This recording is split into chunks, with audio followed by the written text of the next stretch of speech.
Hey everyone, we're back with another week of Find Your Film, and I'm going to start off right now, and I'm not going to apologize to you listeners. I'm just going to thank you guys for listening to me, Bruce Perky, and Eric Holmes on this here Find Your Film podcast. We've been up and running for how long, Bruce? For over a year at least? How many episodes? How many? What do you think? Oh gosh, I haven't counted the episodes. Yeah, ballpark figure. Let's take me out to the ballpark. Come on. Well, if you count just the weekly episodes, then we're probably at about Probably about 60, somewhere around there. 69, I think. 69. Okay, 69. Eric, I'm so sick and tired of that old joke that you do every week, and the reason why I'm sick and tired. I'm not. That joke, that joke works every time. Darn you. No, actually, I looked at our Apple podcast. It says 93. So we're actually, I mean, technically we have over 100, I'm thinking, but I think it's a 93 on our Apple podcast. So no, I'm not thank you listeners for listening to us and your Cinematics Facebook group. Thank you guys so much. But I'm going to apologize to Eric Holmes and Bruce Perky. Public podcast apology, because this week I inundated them with 5 freaking movies to watch. Eric Holmes came in at 80%. 4 out of the 5, and that is due to, we're going to get to that in a second. That's not due to his fault. It is a tech issue that we're going to solve pretty soon.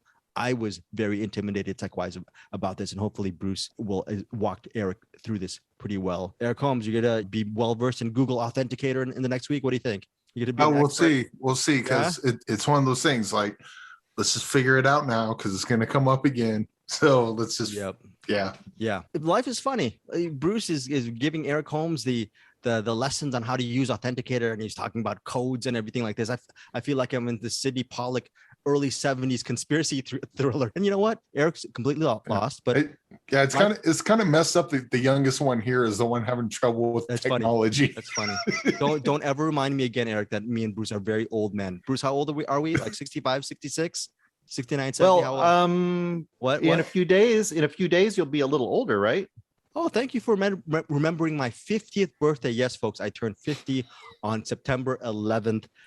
Happy birthday to you. Thank you. It's in the public domain. Yes, and I can sing it to Greg because he's 50 years old. Thank you so much. Thank you very much. You know, Bruce, you didn't sing. You didn't join in the chorus. I wasn't going to edit that. That's a public domain, like Eric said.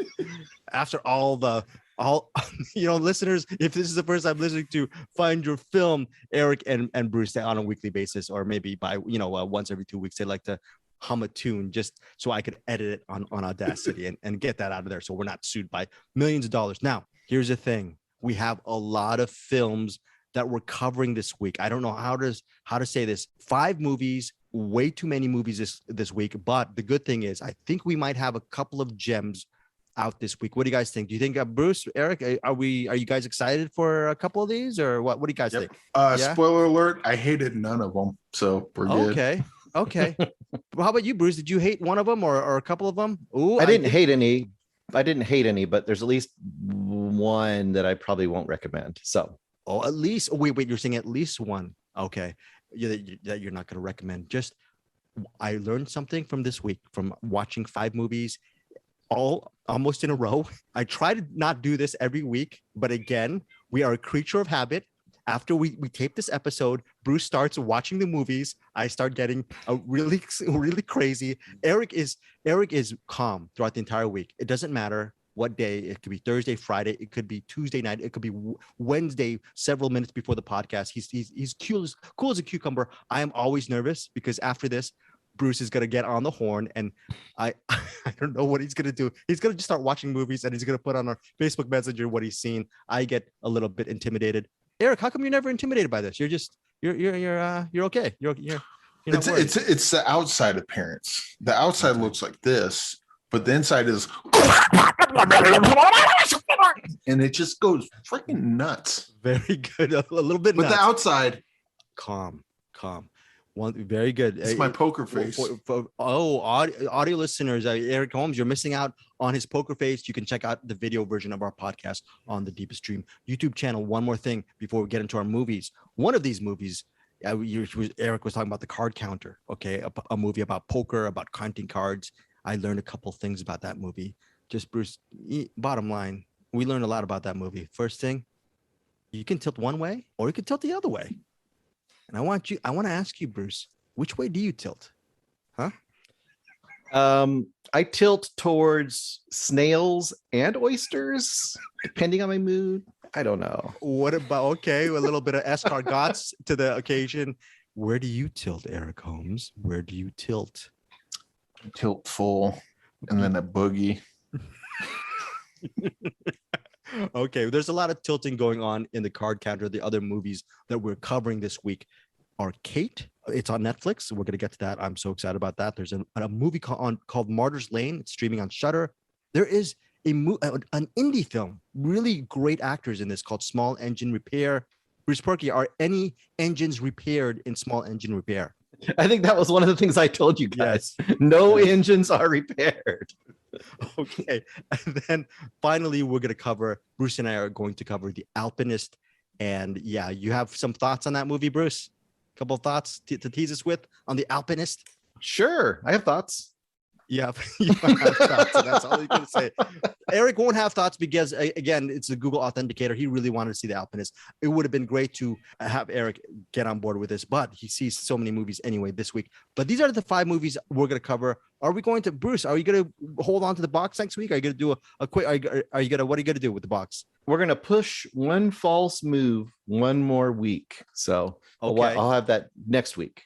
That being said, let's start off with the first movie, and that is the aforementioned The Card Counter. It stars Oscar Isaac, Willem Dafoe. Willem Dafoe, by the way, the movie is directed and written by Paul Schrader. I think Willem Dafoe has been in probably 99% of movies directed by Paul Schrader. I'm thinking of movies like Light Sleeper, Autofocus, The List, Affliction, the list goes on and on. He has an important role in The Card Counter as well. Anyways, Oscar Isaac, he plays this, he's a card counter. He likes low stakes. What's your name again? William Tell. I've watched you play poker, and I wonder why you play at such low stakes. You're a crackerjack. I keep to modest goals. Well, there's no reason for that. You need someone to stake you, an MTT, make $7 million to payout. That's what you do. You run a stable. I'm always looking for a good thoroughbred. Mm-hmm. I can get someone to back you 100% on my word. I prefer to work under the radar. I thought you were a gambler.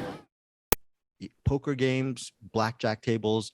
He's very talented, but he does not want to call attention to himself. So he'll travel around America, just get into a casino, make $700 or $800, go to a nice, dingy motel or just a ramshackle motel, pay his whatever, and then just move on to another town.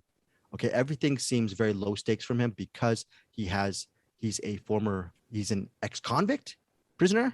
We're going to talk about whether we're going to get into why he was in prison in a second, because I've read reviews and they really reveal anything, but I'm going to let Eric and Bruce lead the way regarding what we should spoil or not regarding The Card Counter. The movie also stars, along with Willem Dafoe and Oscar Isaac, it also stars Tiffany Haddish as a woman who is in the card game as well, and she tries to hire Oscar Isaac to be part of her stable of card players, okay, where she and her company would get maybe 50% of the take, and the card players will get 50% as well.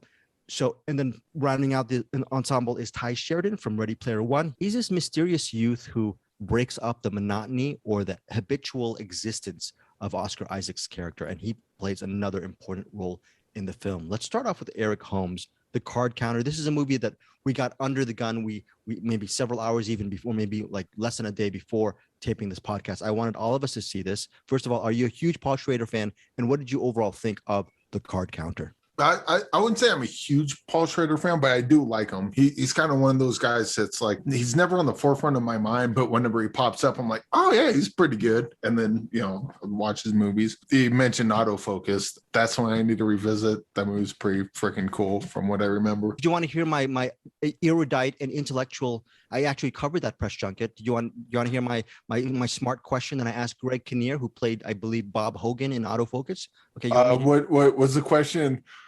I loved you and dear God. And what was it like?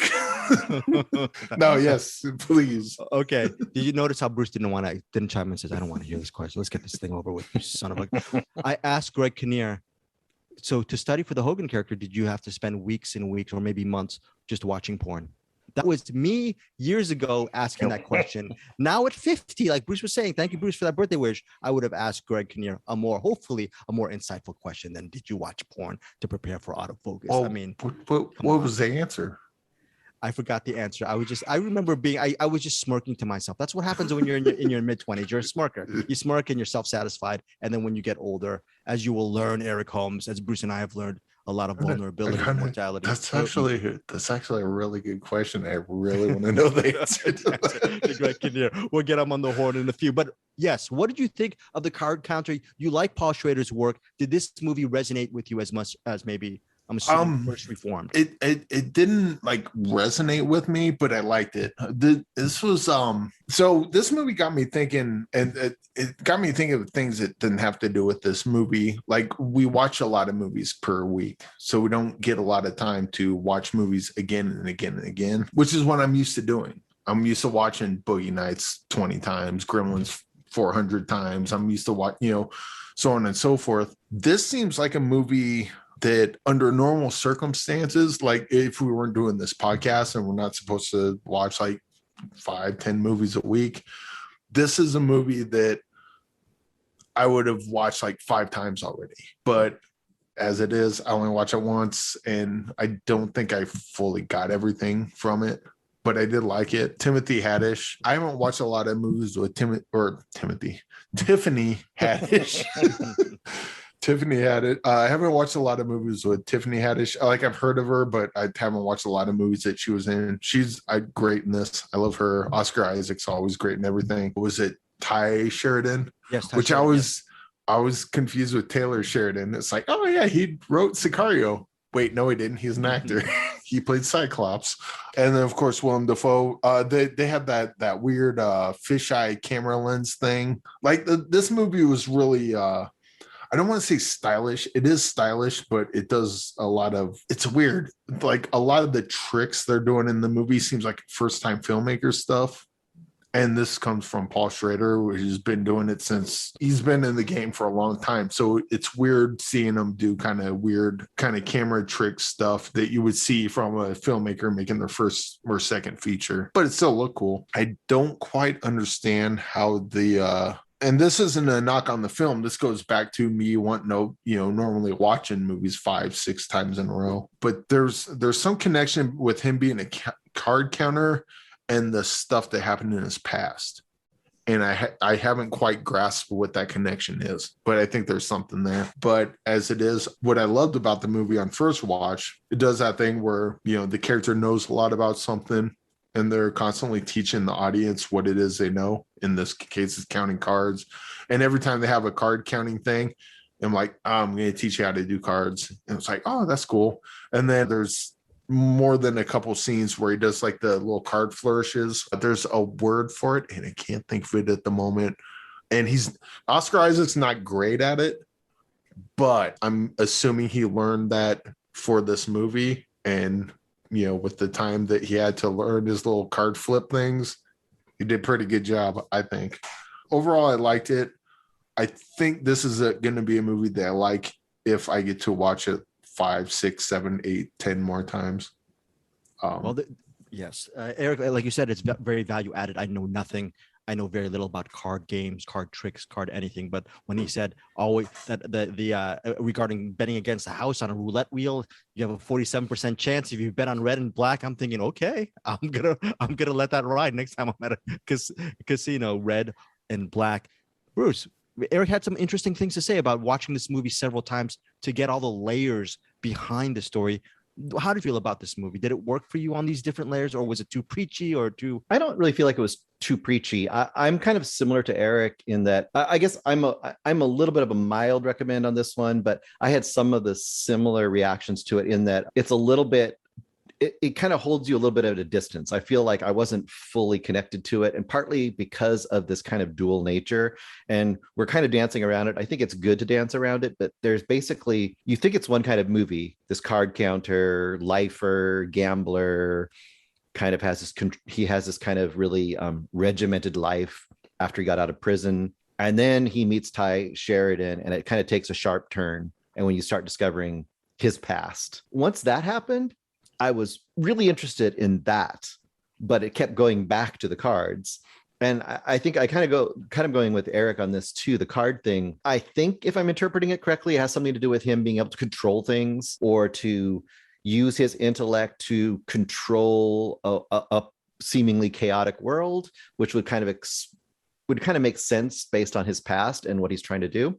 And that would also lead to the whole big conversation about tilting, which we're not going to get into, but there's an idea of how you can be controlled and all of a sudden your emotions can overrule you in a sense in that case. I think everyone was really pretty strong in here.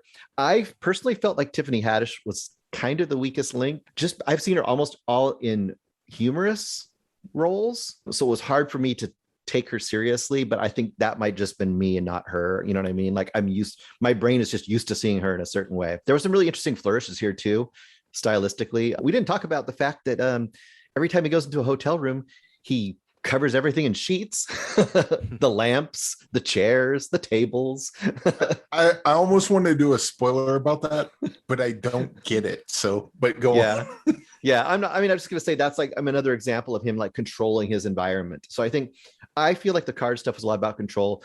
I feel like the card stuff at a point had lessening payoff to me, whereas the other story I wanted more of. So I guess that would be my biggest complaint, is that I wanted more of the other story, a little less of the card story once we knew what the card story kind of meant.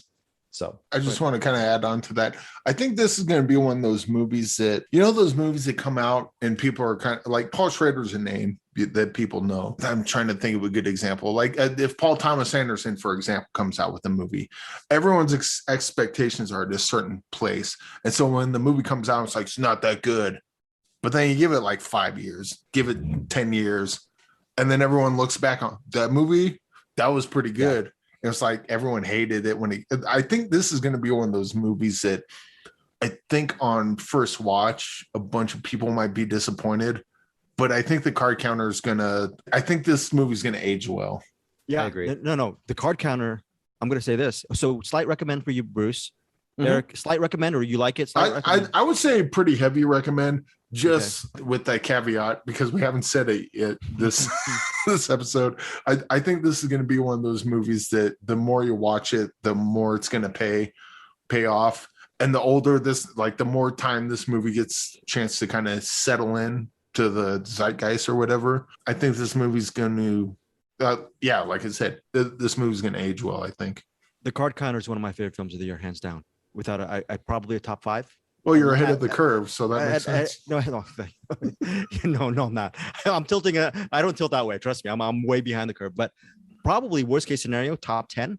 But realistically, top 5. I love Paul Schrader as a filmmaker. You know what? As much as I love First Reformed, I prefer this over First Reformed. I love the pacing, the static camera angles that he uses, where it's usually just a fixed camera, and eventually, sometimes as you grow into Paul Schrader's work, for some reason it hit me. I love his visual compositions for this movie. It was very spare and austere, and I think First Reformed got me ready for this masterwork. I think both of them are, First Reformed and The Card Counter are both probably one of Schrader's best works. I think he's on a huge role. I'm very high on The Card Counter as far as the messages and whatnot regarding the cards. There's a lot of themes that are going on about what kind of prison we make for ourselves physically and emotionally, and also it posits the theory, what happens if the prison you literally make for yourself becomes your salvation? That's amazing. Also, there's all this stuff about the idea about no good deed goes unpunished that I think that runs. I think it's like a recurring theme with Paul Schrader stuff, and also the idea of documenting one's life. His Oscar Isaac's character is writing in his notebook about just lessons he's learned. And you're wondering if that's going to pay off. That Willem Dafoe character in Light Sleeper did the same thing. So there's a lot of reflective moments behind the Card Counter that made me think of Willem Dafoe's character in Light Sleeper. I also, which will, to Eric, to your point, and Bruce, to your point too, there are some frustrating moments for the viewer. There's a confrontation that is shot in a certain way. There is a card dealing thing that you're expecting if you're watching if you watch the Cincinnati Kid, or if you watch all these other card movies like Rounders, you're expecting some kind of confrontation that way. And who knows, you might not get that payoff. The ultimate payoff behind the card counter, which I can't, it really reminds me of this one movie that I'm going to tell you guys, and we're going to probably agree about it after we're done with the podcast, but I can't really name the movie because I will be showing my hand. Okay. And I don't want to spoil it for you guys. Just know that, to Bruce's point, this is basically two movies for the price of one. And if you don't feel that those two gel, it will be a frustrating experience. For me, I was on board right from the get-go. The Card Counter, again, easily one of my favorite films of the year. Highly, highly recommended. Bruce gets a slight recommend on The Card Counter. Heavy recommend from Eric Holmes. Eric Holmes also, even though he should give himself a little bit of credit, he's also ahead of the curve. He knows that he wants to see this a couple of times, and maybe he'll get different reads on the movie as well. Eric, I should also mention that, Bruce, you mentioned that Tiffany Haddish was in better movies. I loved her in this. I need to see what other movies she's been in, because if she gets better than this, I'm in. Yeah, serious. I'm so amazed at how much I love The Card Counter, and I was surprised. I was thinking there's no way he's going to top First Reformed. I'm sure a lot of people will disagree with me on this, but if you don't think he tops First Reformed, maybe at the worst, hopefully you'll at least like The Card Counter. It hits theaters September 10th. Next up, this one does not hit theaters, but right now, with the way things are with streaming, this might as well be our theater, our weekly theater. That is Netflix. They've supplied us with early screening links of Kate. It's an action movie set in Japan, starring Mary Elizabeth Winstead. Mary Elizabeth Winstead, if she had her druthers, she should play. Who should she play, Bruce? Who should Mary play in the future? She seems in this almost like a young Ellen Ripley, somewhere between Alien and Aliens, right in that period. She could do that. And that's a huge compliment, huh? On that, you were okay. You're impressed. I would have never thought that about her, seeing her in other roles, which I've liked her in other roles. I didn't think she quite kind of had that sort of persona in her, but I think she does in this. Sure you don't want to use the variable scope for this? No, we've got a lock on vector and trajectory. You hear that saying, listen to your elders? Big phrase, especially here in Japan. Oh, so you're an elder now. Elder doesn't necessarily mean old, it just means older, as in smarter, wiser. But hey, I'm serious. We blow this chance at 7 years of hard work down the drain. So you do listen to me. I haven't missed once in 12 years. I'm not gonna miss. Yeah, Mary Elizabeth Winstead, she plays the aforementioned Kate, titular character Kate, and she's, after this one final assignment, she's going to retire, maybe Boca Raton or some kind of island, or maybe she'll meet some dude, and maybe she might want to have a kid. Who knows what she'll do? The problem is her final assignment ends in, well, she gets exposed to radiation, and it's a failed assignment. Her handler is played by Woody Harrelson. Woody Harrelson is not just her handler; he helped raise Kate since she was a child, because Kate has a very dark past regarding her own family. Again, it's set in Japan. By being exposed to this radiation, she realizes she only has maybe just less than 24 hours to live. And instead of just resigning herself to her eventual fate, she decides to go on this one-woman vendetta and take down the Yakuza and figure out who is behind her own assassination. So that is the premise of Kate. Also, along the way, she meets a young girl, or she comes across a young girl who is a very important piece to this criminal organization. This young girl ends up tagging along with her, and they ultimately, it's pretty predictable. They end up having a very intense, interesting, if not short, relationship. Again, that's not a spoiler. Kate is like movies like DOA. There is a ticking clock. There's a poison. Whether you're poisoned, it's radiation. By the end of the movie, the main character will probably, expire. So this is a really interesting conceit. Bruce Perky, did Kate deliver for you? It did. I mean, so I don't know how much I'm grading it on the Netflix movie scale, because, we kind of have an expectation about Netflix movies. I say as a Netflix movie, this is a Netflix action movie. For me, this is pretty high up there. And I think this would actually play as a pretty good in the theater movie too. Once again, you kind of have hinted at it pretty clearly that this isn't groundbreaking. There's a couple twists that I don't think really matter and aren't super surprising in this movie. What you come to a movie like this for is, do you like the characters? Do you believe that she's, this kick-ass assassin? Are the battles interesting and inventive, at least somewhat? And does the story propel you forward? And in all those categories, I would say it did work for me. I especially want to point out that I really liked the super kind of neon Tokyo at night look of this movie. Lots of alleyways, lots of crowded, little streets and things. This feels like the director or the cinematographer must love early Ridley Scott, because the fact that you've got Rain. You're thinking Black Rain. Well, I'm actually thinking Blade Runner almost in this one too. I think there's a lot of hints to Blade Runner. There's a lot of things, those kind of neon streets and the bustling streets, but then also moments that stop where you kind of have the stuff projected on the sides of buildings, where in Blade Runner it would be like a blimp going by or something. And you saw that again in the Blade Runner 2255. But I won't say too much more. I think if you are interested in kind of this bright, propulsive action movie, I think you'll enjoy this. I think the fights are a lot of fun. It's definitely in that John Wick style, choreographed, but very fast and precise. And I did also appreciate that there was a lot of gunplay, but there was also, to some degree, a lot of found object fighting too. There's a lot of scenes where she would maybe be using a gun and it would, stop working or run out of bullets or something would happen, and then maybe she's going to grab something else nearby and use it as a weapon, and they would use it on her, and all that stuff I thought was kind of fun. Also, warning, if you like John Wick, this movie should be for you as far as the action. The action is very, very good, but like Bruce said, it's not just you're shooting someone and then when they expire and you don't see any blood. There's a lot of bloodletting and slashes and cuts in this movie. So if you do not like the sight of blood or slashes to the face or body and all that stuff, it's a little bit of a warning regarding your penchant for watching violence on screen. My mom, in fairness, she tried watching about 30 minutes of the movie. She actually dumped out of Kate, did not want to see it because of the violence. Me being a sociopath and me not caring about humanity. Of course, I went through, I really loved Kate, hook, line, and sinker. I love this movie. It currently has a tomato meter rating of 28%, which I think is ridiculously unfair. I thought this was a really fun movie. Eric, your thoughts on Kate? You said 28%. Yeah, 28%. There's right now, as we're speaking, it's 18 reviews. Hopefully that tomato meter goes up. I don't know what they're talking about. The little girl's good. They watched a completely different movie than I did.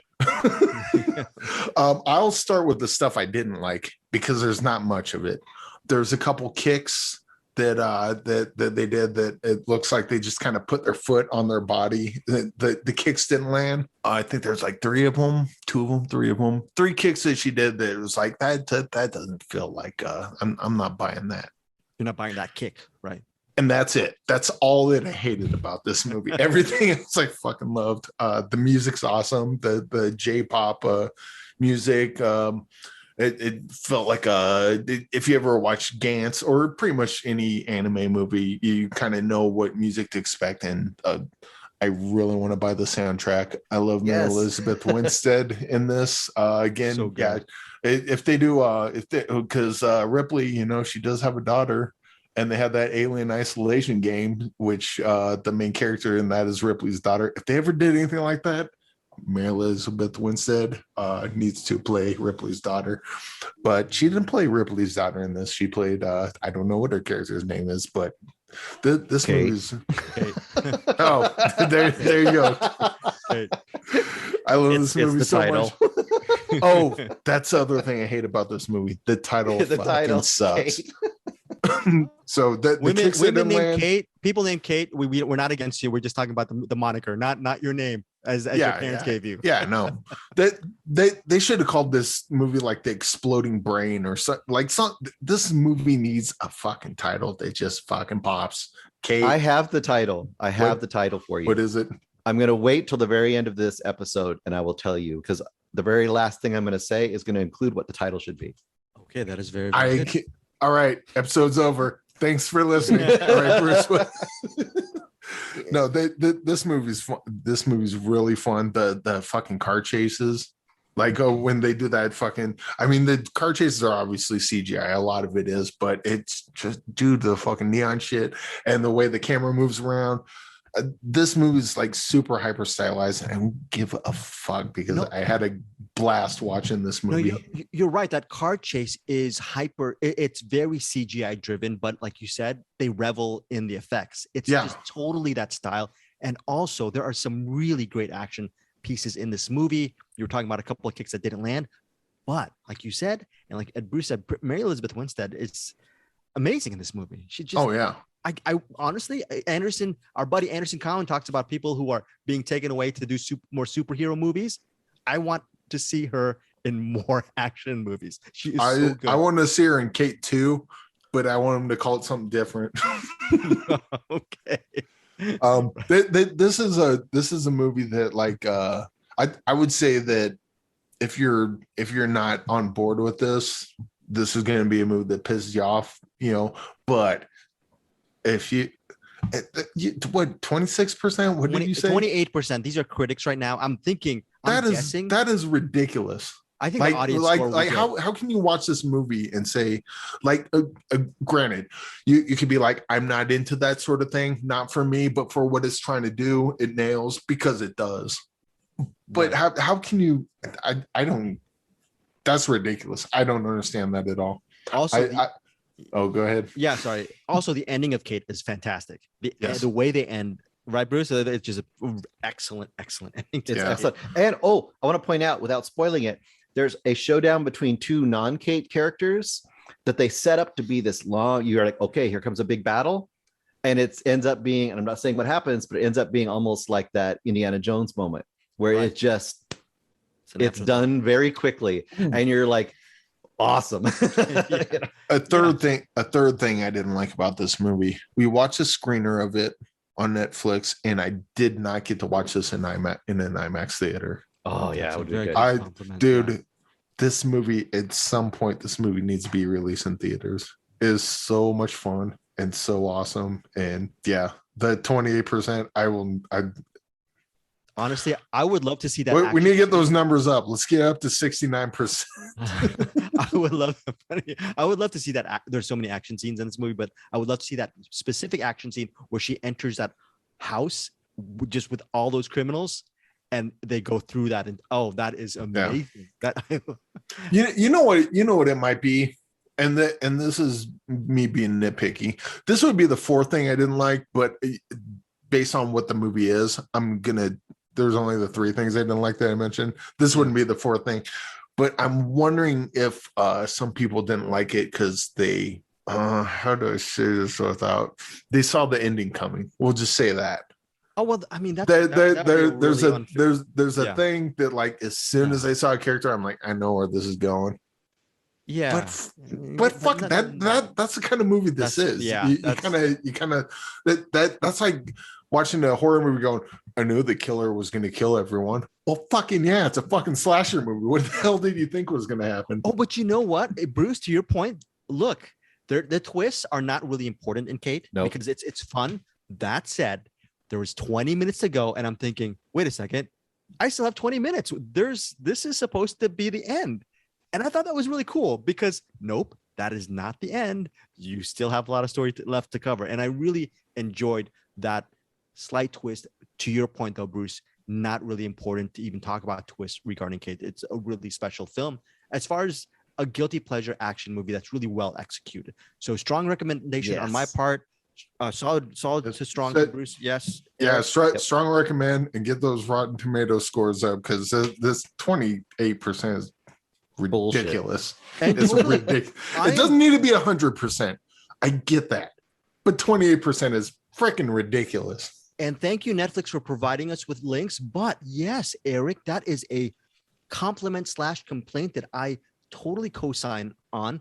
I would pay good money in a theater to see this blown up in IMAX or big screen. It really deserves that kind of level. That said, count our blessings that a movie like Kate is made. I'm so glad. We're all glad it's coming out on Netflix on September 10th. Next up, Shudder. This is Bruce Perky.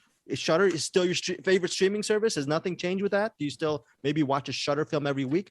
or has it dimmed in your Yeah. eyes? Okay. No, it's still Shudder. Still Shudder. It's still Shudder, because remember those, Eric, remember those early days, first 5-6 months, Bruce was just shilling Shudder every like 3 or 4 movies a week. He was shilling Shutter all over the place, on the walls, all the walls, on the ceiling, everything. He loves it much. I walked in a room after Bruce was in it. Just kidding. I never met Bruce in person, but if I did, I'd walk in the room and go, yeah, oh man, there's Shutter everywhere. Bruce, what the hell did you Yes. do in here? someone needs to shutter all the shuddering, but nope, we're doing another Shudder film this week. This movie, it's streaming on Shudder starting Thursday, September 9th.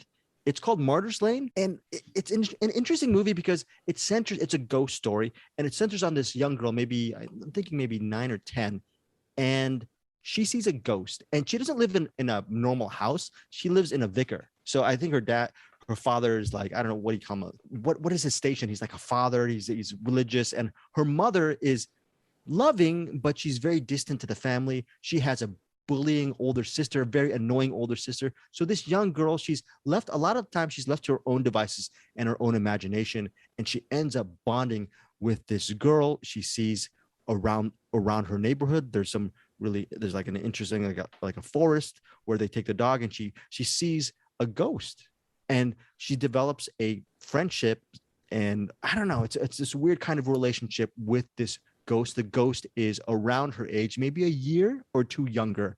So I think a lot of things that work for me for Martyrs Lane centers on the acting from the child actors. They're very, very strong when they are together and they're talking and they're playing a chess match game with each other. They're trying to manipulate, especially the ghost is trying to manipulate the situation.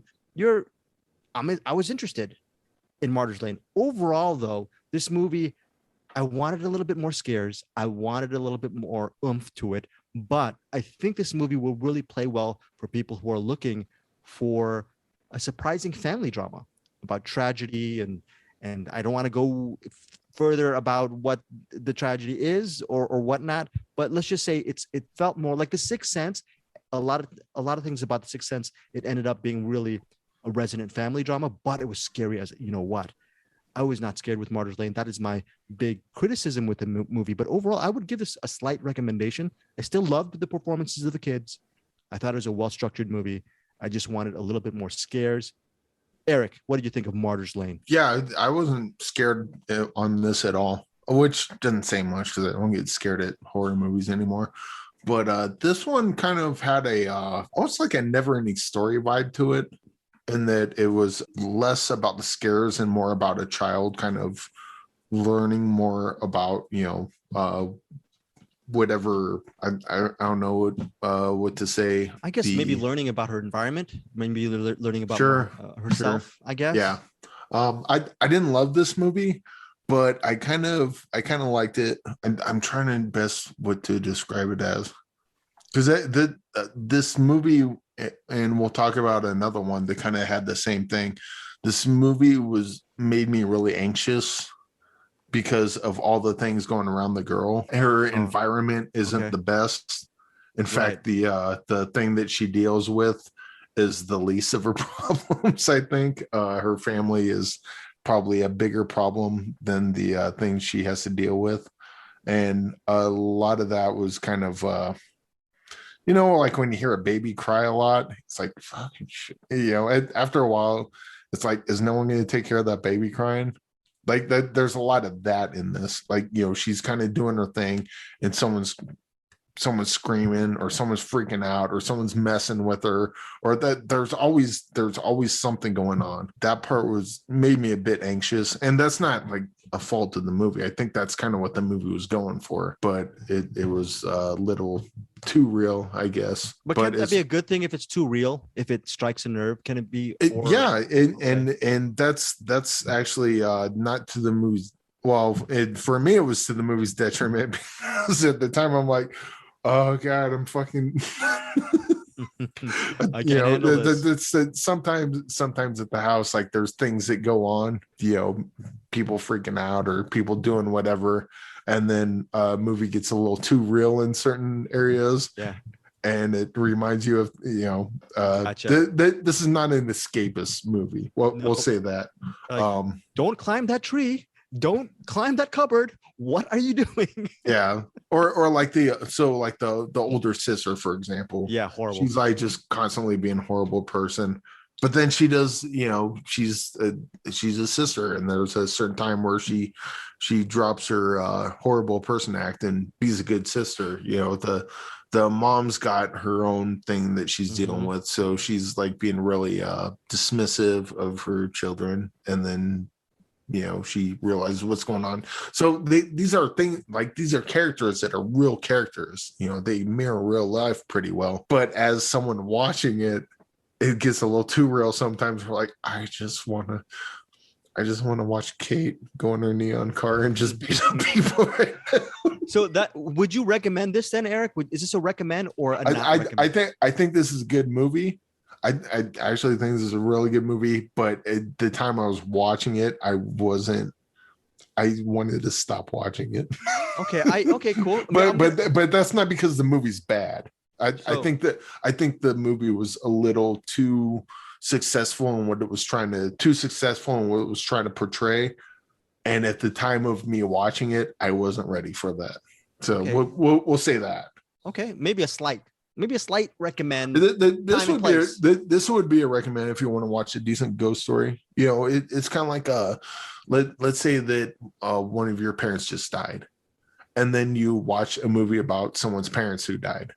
That's gonna affect you in a certain way, and that has nothing to do with the movie. That just means the movie was effective in what it was trying to portray. I just wasn't ready for this at the moment, but I recognize that this is a pretty good movie, and I don't know that people will air quote enjoy it, but I think it's successful in portraying what it's trying to portray.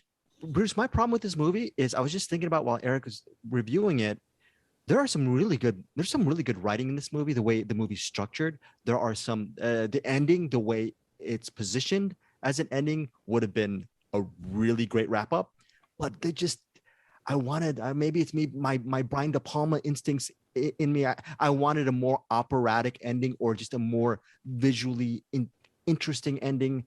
Am I going a little bit too far with this, or I like the way it was structured. I just didn't like the execution as much. Still, I give it a slight recommendation on the performances and the story. But what do you think, Bruce? I recommend this movie. I kind of am the opposite of you, Greg. There's a couple flourishes towards the end where it starts to go a little bit bigger. Like at the very end, there's a finale. There's kind of a confrontation / finale that happens, and it gets a little bit big. And that was the only moments I think in the whole movie that I kind of didn't like. Oh my gosh! At that moment, sorry, Bruce, I was going, do it now. No. So I thought that kind of pulled it out, because the whole rest of the movie was this really, and I think what Eric is kind of keying off of it, it's melancholy. This movie is really melancholy. It's a ghost story, but in the almost more of foreboding sadness is almost how it feels to me. And I think what I do appreciate about this movie, and I would also highlight the two little girl performances in here, the ghost and the main girl, are amazing. And yes, without those working as well as they do, it wouldn't work even half as well as it does. I also want to point out that to me, what I felt in this movie, he compared it to Neverending Story a little bit. I compared it a little more like to Pan's Labyrinth, where you're intensely attached to this character. And a lot of the movie, it's right at her point of view. You're always having this kind of sense of you're overhearing things. It's really from her perspective, and kind of that perspective of a child where there's, something's not right. You feel sad. You feel endangered. There's mystery, but the mystery might be dangerous to solve. And that's going on throughout this. I'm so glad there was always a sense that the other shoe was going to drop. It's unease. And I think that's also what Eric's getting at a little bit too there. You get the feeling there's darker stuff going on around the edges than you're actually fully seeing. Even by the end of the movie, I think there's darker stuff going on around the edges than you fully see. Yeah, and you love the subtle hand to it. You love that. I'm saying because yeah, I did. I really love the subtle hand, and I really loved the just the personally intensely close point of view with the daughter. I really appreciated that. Some things I would have changed a little bit. There's a mystery solving element that really, kind of like we just talked about with Kate, what is happening. I mean, it's not really a mystery. but it's more her realizing it. I think that is the point of this story. Her actually, it's kind of like her becoming an adult in almost a bad way, like that loss of that gauze of kind of safeness is lifting from her eyes by the end. I think that's kind of what happens in this movie. Well, look, without saying too much, though, the director Ruth Platt, and I believe she also wrote this, is another strength of the movie is the fact that the story isn't completely spelled out in black and white for you. The fact that, like you said, things like voices heard in another room by the parents. I think the ending, it's really well done. I just wanted a little bit more of an operatic sheen to it, but there's a lot to be said for its lyricism and its poetry and its inevitable melancholy. So, all right. So that is a solid recommend from you, right, Bruce? I would say pretty solid, but it won't be for everybody for sure. And to your guys' points, it's not going to be scary.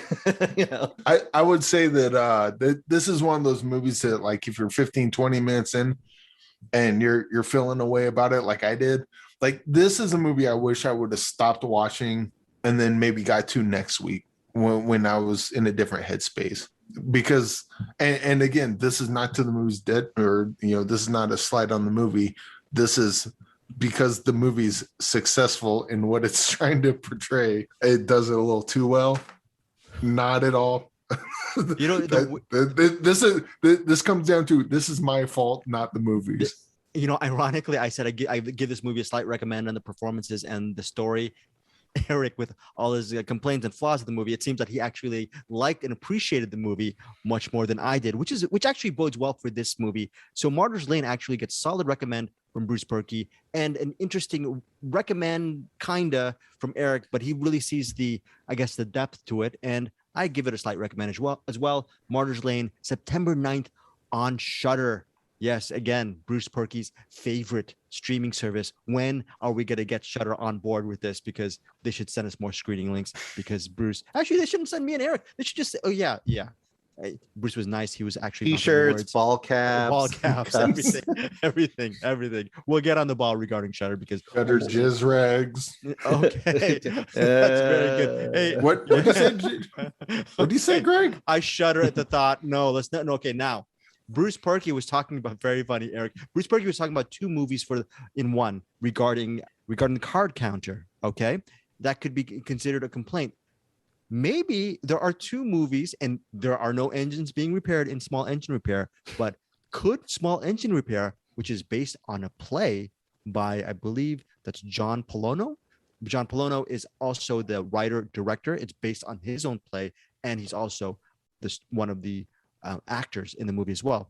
John Polono plays Frankie. Frankie, for a while, he had a stretch in prison. While he was in prison, his buddy Swaino, played by John Bernthal, and Packy, played by one of my favorite character actors, Shea Wiggum, they ended up for a while being sort of de facto parents to his daughter Crystal, played by the talented Sierra Bravo from the awesome, underrated Tom Holland flick. What was that movie called? That Cherry, the one that we all. I was going to say Endgame, but okay. No comment on Cherry, Bruce. No comment on Sierra Bravo and Tom Holland on Cherry. Eric, Bruce, no. Cherry, yes, Cherry was a movie that we saw. Was a movie that you saw. Okay, that was on Apple TV Plus. I loved it. Eric and Bruce had differing opinions. So I like Cherry. It was better than Endgame. It was better than Endgame. Okay, it was better than Endgame. So, anyways, the teenage daughter is Crystal, played by Sarah Bravo. She hasn't really been raised by her mom. Her mom's a little bit of the best mom. She's sort of been an absentee mom for a while. She's played by Jordana Spiro. Anyways, that's the premise of Small Engine Repair. It's about this family. What happens though is Frankie, again played by John Polono, he has impulse control. When he gets mad, bad things happen.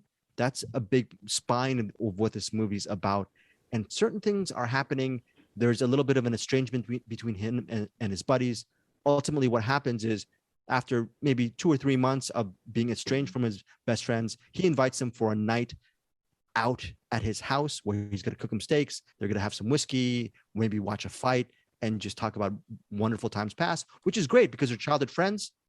But then what happens is when a young, maybe a college student, entitled college student comes in to give them some drugs, and to enter their childhood party and everything like that, things go south.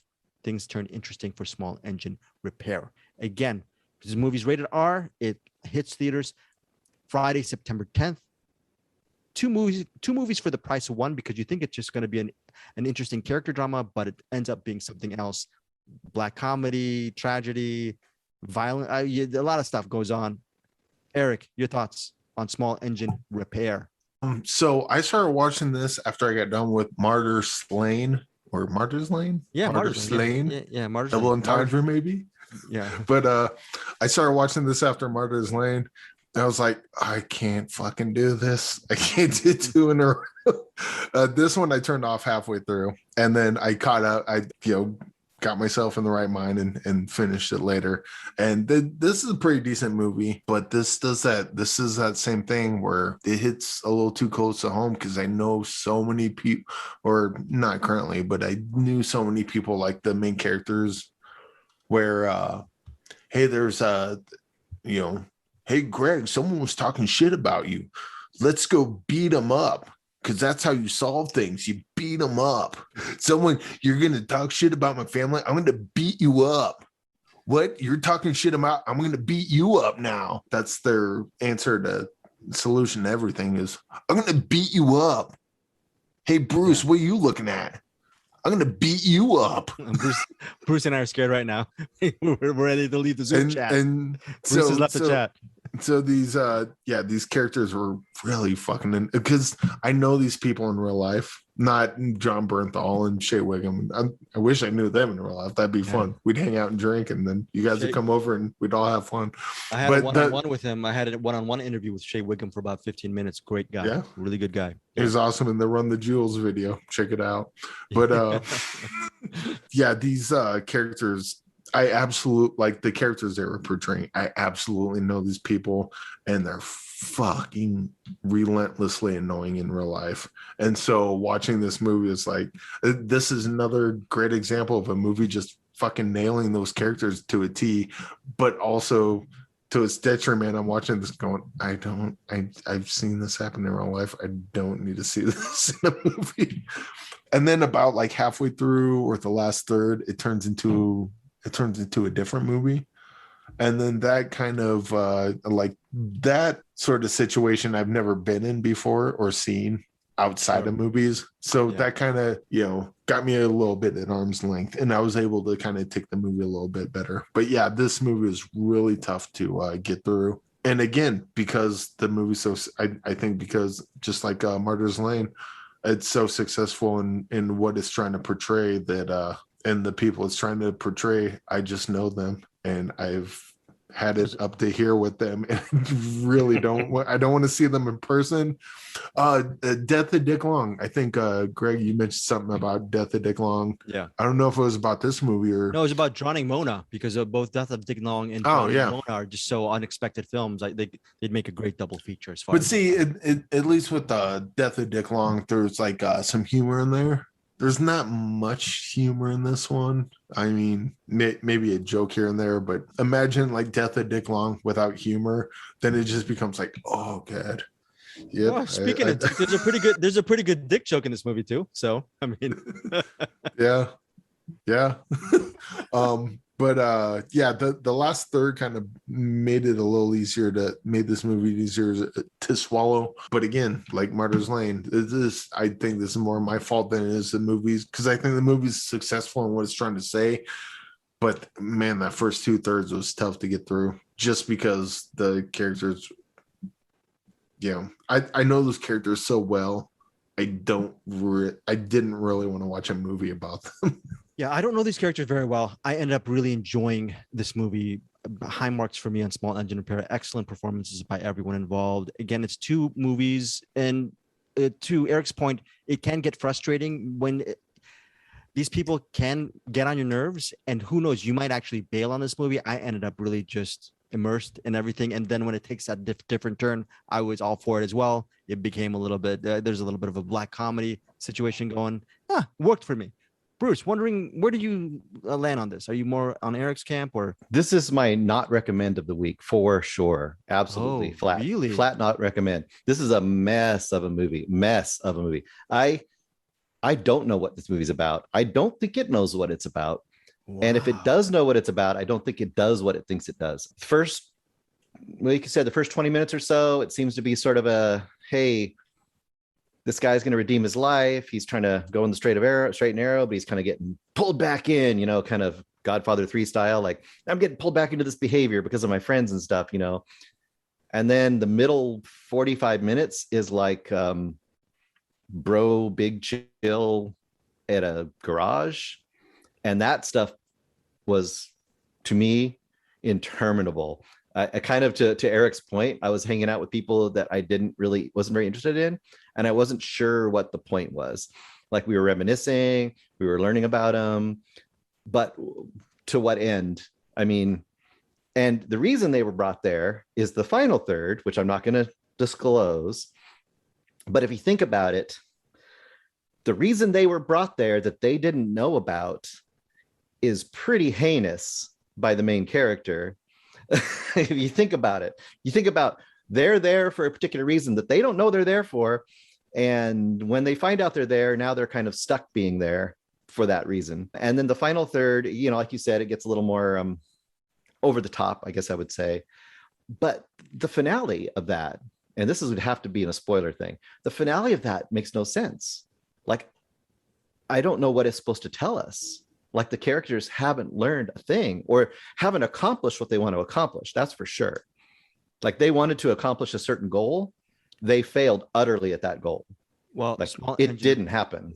And that's why this movie is very realistic, because those characters would not actually accomplish what right. Well, and I realize that part. I understand that is realistic, but then that makes me go like, what's the point of this damn movie? Yeah. Like, what are the characters supposed to have learned something, that they're idiots? I think they knew that at the beginning. So I don't know. I almost think that this, like, the last third of this movie should have been the movie. Or the first third of the movie should have been the movie. We're a bunch of dude bros and we fell apart, and now so and so has cancer, and that brought us back together, and maybe we grow as people, or whatever. Yeah. I mean, the like first, him having to struggle with like the first third like sets up a thing. I mean, dude has cancer. That's what brings them together, sort of, and then nothing happens with it. Yeah, that I agree. Now, that wouldn't have necessarily been the most groundbreaking story in the world, but there would have been I would have seen the path, and it could have been good. And to me, it wasn't good because of all those things. And the last thing I'll say about Ciara Bravo, she does a really good job, but this is the last time she can play this character, because she's played this character in one TV series and at least 2 movies that I've seen now. She's got to stop it. She's got to do something else. I would only, Ciara Bravo, if you're listening, only do these roles. I loved her in this. No. I really loved. You know what? It's so funny. I think this is one of these movies where I'm completely off the reservation. I love Small Engine Repair. I love the performances. I love the story. The idea of toxic. What is the story? You got to tell me. It centers on childhood friends who they shouldn't really be friends anymore. You want to beat everyone up. True. You got to grow out. Right? No, but hey, Bruce. What are you talking about, Greg? You disagree with us? Bruce, let's beat him up. No, but we're going to beat you up. It says, and it tells. I think it tells the viewer or the people who are who are into this movie. Are you going to, if you had childhood friends, would you stick by them through thick and thin, or will you leave? And I think that's one of the themes in this movie. Family sticks together no matter what happens. And Death of Nick Long does that brilliantly. But okay, I'm gonna think I can do this. You can cut this out if you think it's too much of a spoiler. I don't think it is.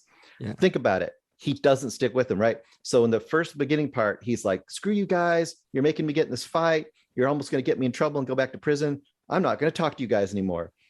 Cut forward, we're all going to get together and have this big chill night. He doesn't stick with them. He only brings them there for another reason that he hasn't told them. But without giving it too much away, though, towards the end, there is a move that he makes That I'm not saying it's redeemable, or but that's not sticking with your friends. Like It's sticking it to him. yeah, I mean, if I am like, I hate you guys, but let's get back together, only because I want to do something else. That's not sticking with your friends. Do you kind of see my point? I mean, again, Uh-oh. to this movie's credit, they're not good friends. They're just No, not I- good. I They're agree. not They good just- people to begin with. I think It- Greg might and be it- frozen. By the way, Oh, Greg's frozen. I scared him. Greg, it's okay. Yeah. I'm not gonna kill you. Anyway, I was gonna say you're right. They're not good friends. I agree with that. But then that belies the whole point, right? And I won't say too much more because Greg can't talk about his side of it. But that means that the point of them sticking with friends isn't really true because they weren't good friends. Yeah. and he knew Ooh. that. Hey everyone, it's Greg Srzewski. I am checking back in at 6:20 p.m. Pacific time on a Wednesday. But the power in the house went out for a second, and Bruce Perky and my betters and Eric Holmes, they've had to actually sit idle in Zoom chat for about 10 minutes. So just in case, like Eric Holmes was saying, the Zoom chat is recording, everything should be fine. But just in case everything is not fine, we're not going to re-record the podcast, but you're going to get this little extra treat. You might just have a very short Find Your Film podcast if everything doesn't work. Now, let's just say worst case, say Murphy's Law, which I do believe in Murphy's Law because, well, I invest in crypto and I see things dipping. My emotions, my spiritual awareness, everything is dipping. My pocketbook, so many things are dipping. So I'm assuming this podcast didn't go through. Eric and Bruce, I believe they're more sunny side on the street guys. I think they're gonna actually believe that the podcast did record. Now, just in case Murphy's Law in right now, we're gonna actually do a quick recap on what we thought of the movies very quickly. Flash round: The Card Counter, directed by Paul Schrader, in theaters September 10th. Starring Oscar Isaac, one of my favorite films of all time, not all time, of the year, of this year, top 10, maybe top 5. The Card Counter. Eric, recommend or not? Recommend. Probably most likely get better over time. Good. Bruce, Card Counter. Good, slightly schizophrenic, a little bit of a split movie, not as good as his previous movie, but still solid. Did you call me schizophrenic, Bruce? Yes. Okay, I appreciate the honesty. Okay, so Kate on Netflix, September 10th, led by Mary Elizabeth Winstead, set in Japan, hired assassin, goes wrong, she's dying. What do you guys think? Strong recommend for me, Eric. Kate. Awesome movie. Get it up to 69% on Rotten Tomatoes. Very good. Bruce, Kate. Strong recommend. Great visual style. Awesome action. Now, I wanted a little bit more of a Brian De Palma slathered operatic feel to Martyrs Lane, a ghost story set in a vicar, and it centers on the life of this, I think, maybe 8 or 9, 10-year-old girl, and she thinks she sees ghosts. Martyrs Lane for me didn't work on many levels, but I thought the young girl's chemistry with the other young girl who's playing the ghost was fantastic. Really love that, and I really enjoyed the story. Just wish it was a little bit more De Palma. Slight recommend for me. Eric Holmes, slight recommend, big recommend. What? I wasn't in the mental space to appreciate this movie, but it is a good movie. Recommend. I'm never in the mental space for anything because I'm mentally not there at all. Bruce, you disagreed a little bit in a good fashion. Yep. Tell us what Martyrs. That was a Martyrs solid recommend. I liked the really subtle, intensely personal point of view of the daughter, and I thought it was a melancholy ghost story, but really it's about a child kind of coming of age. You know, if this podcast actually did record the other stuff, okay, I'm gonna leave this into the podcast episode because this would be like watching the movie. Remember watching the movie when that movie makes a big misstep when they actually show back scenes that you've already seen, and you're thinking, "You a-hole, why are you putting me through this one more time?" I'm gonna keep this on the podcast. I'm sorry, listeners. I love you guys so much. I actually, it's not a bad idea going forward. Just doing a quick speed round of all the movies at the end. And what I don't understand, small engine repair, no engines repaired. I'm gonna drive that joke down to the friggin' ground. I'm not as funny as Eric or Bruce, so I'm not very good on that. But look, I ended up really not liking this movie too much, but it's one of Eric and Bruce's all-time favorite movies. Was I wrong in that, or what? Bruce, Eric, small engine repair. What? Real quick, what? No. Hated the characters because they were a little too close to home. The last third was the movie I wanted to see. Okay, very good. In all fairness, Bruce, what was the honest reaction on small engine repair? I thought it was favorite of all time. No, I thought it was a muddled mess. It had no clear story or point, and it didn't make the point I think it thought it made. And yeah, it was, you could do better. And again, Bruce Porky is not actually critiquing small engine repair. He actually looked at me and started saying all these things. So it's a personal critique on me, not small engine repair. I ended up really enjoying this movie. Maybe I'm out of my gourd. Love the film. Okay, so that is our I didn't know Yes, we sir. were doing that. Let me go back. Very handsome, has a thick dick and a sultry voice. Would Well, recommend. Bruce, We're talking about you, right? Okay, no, Bruce, this is where you're supposed to jump in and say thank you, Eric. Okay, so finally, our final film for this week is this movie called The Alpinist or The Alpinist. I'm going to say The Alpinist because it's called alpinism. Alpinism, I don't know anything. I don't know, Bruce or Eric, do you know anything about climbing, mountain climbing? This is when you're doing the free solo. You're actually climbing without just yourself. You're scaling a mountain. You're not scaling, you're climbing a mountain against like the ravages of nature and the elements. And that's what this documentary is about. And what is his name? Marc-Andre Leclerc, I believe that's his name. And it centers on his life. He didn't do it for the fame. He didn't do it for the sponsorships. He has ADD. Okay. He's a good kid. He's adventurous, but he's just a normal guy. He just really loves alpinism. And he just wanted to travel the world, climb really high mountains, most of the time by himself, with just his backpack and maybe some foodstuffs to go. Maybe he has a Lunchable somewhere in this. He's a lot more heroic than that, but that's his story. And after watching this movie, I need to see Meru, Free Solo, these type of films really got me into this genre of filmmaking. I can't even climb the stairs, so I don't think I'll ever climb a mountain, but I ended up really enjoying The Alpinist, what it had to say about the dangers of alpinism and the cost of it, or not. Did this movie trigger you, Bruce? Did you like it? Because you said last week, you said you're not a fan, or maybe I'm putting words in your mouth regarding these films, these type of films. I would recommend this movie just to get right out the front. It is, the photography and the footage they show is pretty amazing, and it will definitely put a pit in your stomach if you have any fear of heights, because you will see some sights that will terrify you to the bone. Yeah. And it's beautiful, and it's an interesting story, and they definitely do highlight, kind of the dangers of this type of climbing, the free solo climbing. But my big problem isn't really, the film itself is okay. I kind of have a gripe with them making these films about the free solo climbers, because I think the free solo climbers are being wrongly or incorrectly, I guess, lionized. I guess they shouldn't be. I don't think we should put them on a pedestal.